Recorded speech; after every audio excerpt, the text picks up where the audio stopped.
നമസ്കാരം. മലയാളി വാർത്തയിലേക്ക് സ്വാഗതം. SFIO അന്വേഷണം റദ്ദാക്കണമെന്ന വീണ വിജയന്റെ ആവശ്യം അംഗീകരിക്കാതെ കോടതി.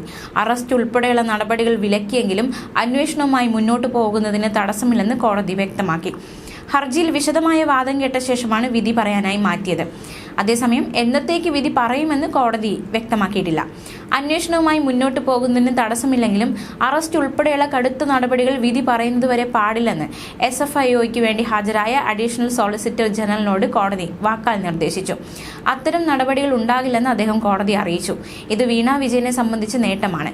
അതേസമയം അന്വേഷണവുമായി സഹകരിക്കണമെന്ന നിർദ്ദേശം തിരിച്ചടിയുമാണ്. കരിമണൽ കമ്പനിയായ CMRLൽ നിന്ന് എക്സ്ലോജിക് സൊല്യൂഷൻസ് കമ്പനിക്ക് അനധികൃതമായി പണം കിട്ടിയതിനെ കുറിച്ചാണ് SFIO അന്വേഷണം. SFIO, കേന്ദ്ര കോർപ്പറേറ്റ് കാര്യ മന്ത്രാലയം എന്നിവരുടെ എതിർകക്ഷികളാക്കിയാണ് വീണ ഹർജി സമർപ്പിച്ചത്. CMRLും എക്സ്ലോജിക്കുമായുള്ള സാമ്പത്തിക ഇടപാടുകൾ സംബന്ധിച്ച അന്വേഷണത്തിന്റെ ഭാഗമായി വിവിധ രേഖകൾ ആവശ്യപ്പെട്ട് വീണ വിജയന് SFIO സമൻസ് നൽകിയിരുന്നു. നേരത്തെ CMRLലും KSIDCയിലും നേരിട്ടുള്ള പരിശോധനയ്ക്ക് മുന്നോടിയായി നൽകിയ നോട്ടീസാണ് വീണ വിജയന്റെ കമ്പനിക്ക് നൽകിയത്. കമ്പനിയുടെ സേവനം, സാമ്പത്തിക ഇടപാടുകൾ എന്നിവ സംബന്ധിച്ച രേഖകളാണ് നൽകേണ്ടത്. SFIO അന്വേഷണത്തിന് ഇടക്കാല സ്റ്റേ ആവശ്യപ്പെട്ട് കർണാടക ഹൈക്കോടതിയിൽ വീണ നൽകിയ റിട്ട് ഹർജിക്കൊപ്പം ഈ സമൻസ് രേഖയും ഹാജരാക്കിയിട്ടുണ്ട്. SFIO അന്വേഷണം പ്രഖ്യാപിക്കാൻ ആധാരമായ എല്ലാ രേഖകളും കോടതി വിളിച്ചു വരുത്തി തങ്ങൾക്ക് കൈമാറണമെന്നും അഭ്യർത്ഥിച്ചിട്ടുണ്ട്.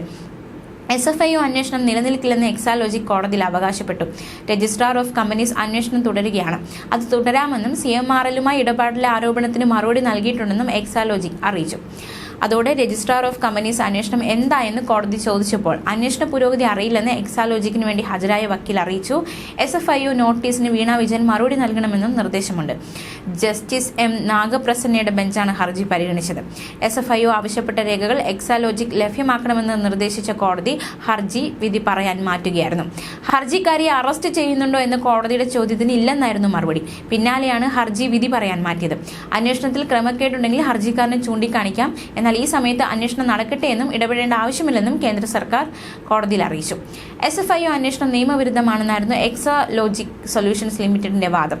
കമ്പനി നിയമപ്രകാരം എക്സാലോജിക്കിനെതിരെ അന്വേഷണം നടക്കുന്നുണ്ട്.